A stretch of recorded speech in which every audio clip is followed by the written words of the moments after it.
Hi CI.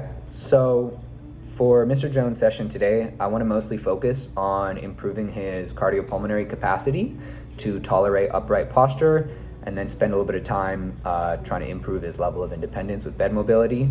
And so to get the intervention started, I'm going to provide the level of assistance necessary to get Mr. Jones sitting at the edge of the bed, lower the bed until his feet are touching the ground, and then we're going to do a pushing and pulling P&F pattern.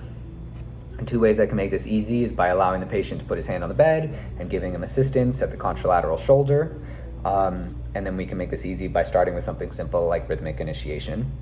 If this is easy for Mr. Jones, we can make this a little more challenging by decreasing the amount of support I'm providing at the contralateral shoulder and moving into a combination of isotonics. This would make it more difficult.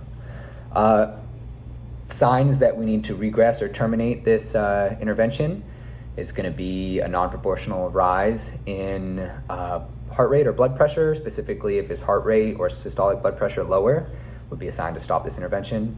If he has a non-proportional rise in heart rate above 130, or systolic blood pressure up towards 200, or diastolic blood pressure up towards 110, that'd be a sign to regress this intervention. Assess if they're returning to a tolerable range, and if not, stopping this intervention. We're also looking at his ECG for any signs of arrhythmias, and his blood saturation, hoping that stays up in the high 90s. And if for any reason that starts to get close to 90, we're going to decrease the intensity of the intervention. And if it goes below 90, we're going to stop that intervention. Lastly, we're going to keep an eye on his mean arterial pressure, hoping that stays between 65 and 110.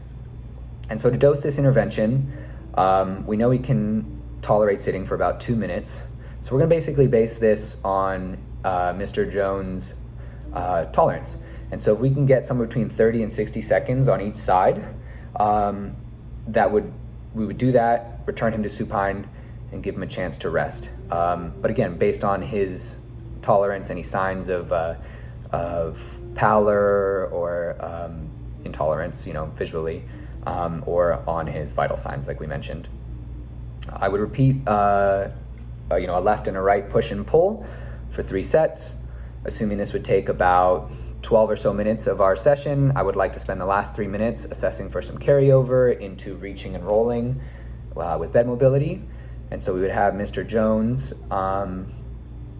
practice some therapeutic activities of rolling, bed mobility, and I would put a pillow if needed underneath him and have him reach and pull on the railing to make it easier, also providing assistance as necessary. And ways we could make that more difficult would be to remove the pillow, return to full range motion with rolling, and decreasing the level of assistance we provide him. And if we can get Mr. Jones independent with rolling for pressure relief, that's going to be a huge factor in our ability to decrease that stage 1 pressure ulcer that he's currently experiencing.